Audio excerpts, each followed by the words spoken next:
Like, there have to be reasons that you get up in the morning and you want to live.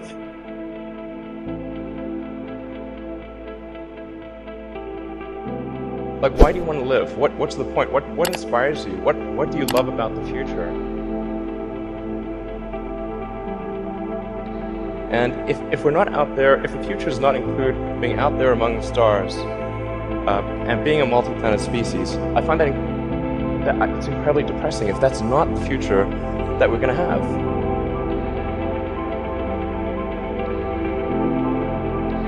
I look at the future from a standpoint of probabilities. It's like a branching stream of probabilities, and there are actions that we can take that affect those probabilities. Becoming a multi-planet species in space-faring civilization, this is not inevitable. It's very important to appreciate this is not inevitable.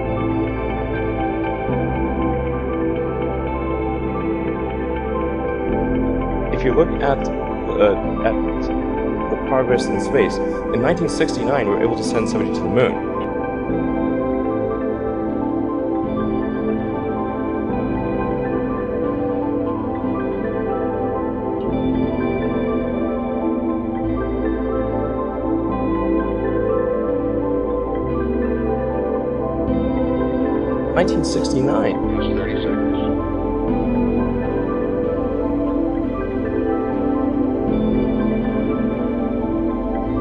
Then we had the space shuttle.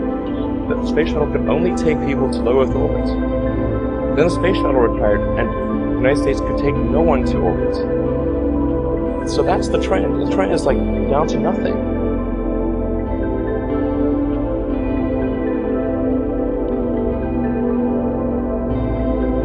People are mistaken when they think that technology just automatically improves. It does not automatically improve.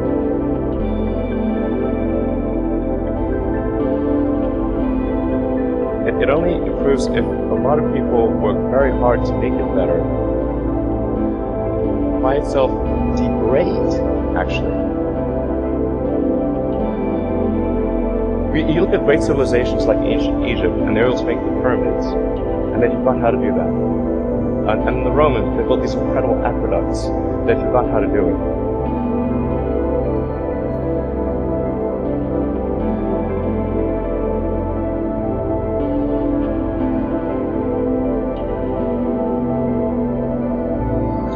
I think the value of beauty and inspiration is very much underrated, no question.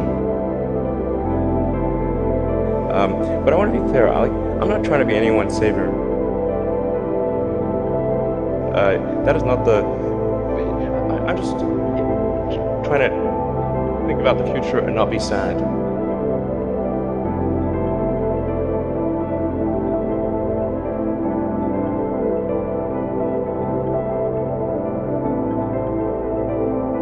Verify range go. Range green. First stage tank pressing up. A well thought out critique of whatever you're doing is as valuable as gold. That third failure in a row. Did you think, I need to pack this in? No. Why not? I don't ever give up. I mean, I'd have to be dead or really incapacitated. 8 weeks later, Musk bet the company on another flight. We have liftoff. This time around, everything worked. Perfect. If that fourth launch had worked, that would have been it. We would have not had the resources to Successful entrepreneurs probably come in all sizes, shapes, and flavors. Some of the things I've described already, I think, are very important. I think really an obsessive nature with respect to the quality of the product. Really liking what you do, whatever area that you get into. Given that even if you're the best, there's always a chance of failure. So I think it's important that you really like whatever you do. If you don't like it, life is too short. When my brother and I were starting our first company, instead of getting an apartment, we just rented a small office and we slept on the couch. We had just one computer, so the website was up during the day and I was coding at night. 7 days a week, all the time. You just keep going. Get it. Put $90 billion, like 50 years worth of race into solar and wind, to Solyndra and Fisker and Tesla and Enter1. I mean, I had a friend who said, you don't just pick the winners and losers, you pick the losers. I'm available 24/7 to help solve issues. Call me 3 a.m. on a Sunday morning, I don't care. But his bets paid off. We didn't just repay the principal, we actually repaid it with interest and a bonus payment. So ultimately, the U.S. taxpayer actually made a profit of over $20 million on this loan. Work like hell. I mean, you just have to put in, 80 to 100-hour weeks every week. If other people are putting in 40-hour work weeks and you're putting in 100-hour work weeks, you will achieve in 4 months what it takes them a year to achieve. A natural human tendency is wishful thinking. So a challenge for entrepreneurs is to say, well, what's the difference between really believing in your ideals and sticking to them versus pursuing some unrealistic dream that doesn't actually have merit? Your product or service needs to be much better. It can't be a little bit better. So all those things improve the odds of success. I think my sort of drive to get it done is somewhat disconnected from hope, enthusiasm, or anything else. I actually just don't care about hope or enthusiasm, motivation. I just give it everything I've got, irrespective of what the circumstances may be.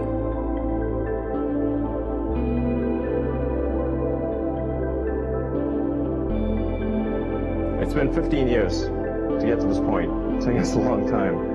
A lot of difficult steps along the way. Creating a company is almost like having a child. So it's sort of like, how do you say your child should not have food? Even if it ruins you? Yeah. I remember waking up the Sunday before Christmas in 2008 and thinking to myself, man, I never thought I'd someone who could ever be capable of nervous breakdown. But I felt this is the closest I've ever come. So many people tried to talk me out of starting a road company. It was crazy. One good friend of mine collected a whole series of videos of rockets blowing up and made me watch those. He just didn't want me to lose all my money. And in the end, I had to invest everything, and I was borrowing money from friends to pay the rent.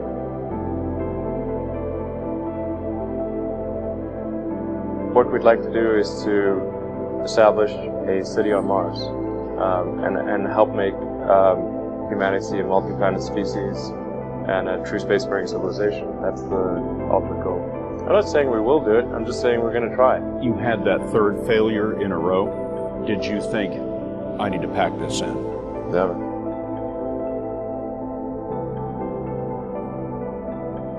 I don't ever give up. NASA called and told us that we'd won a $1.5 billion contract. If you need inspiring words, don't do it.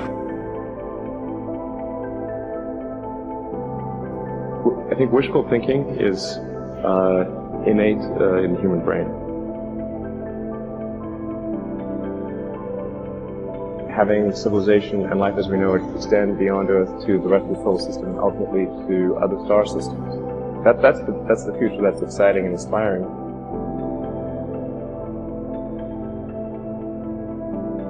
You need things like that to be glad to wake up in the morning.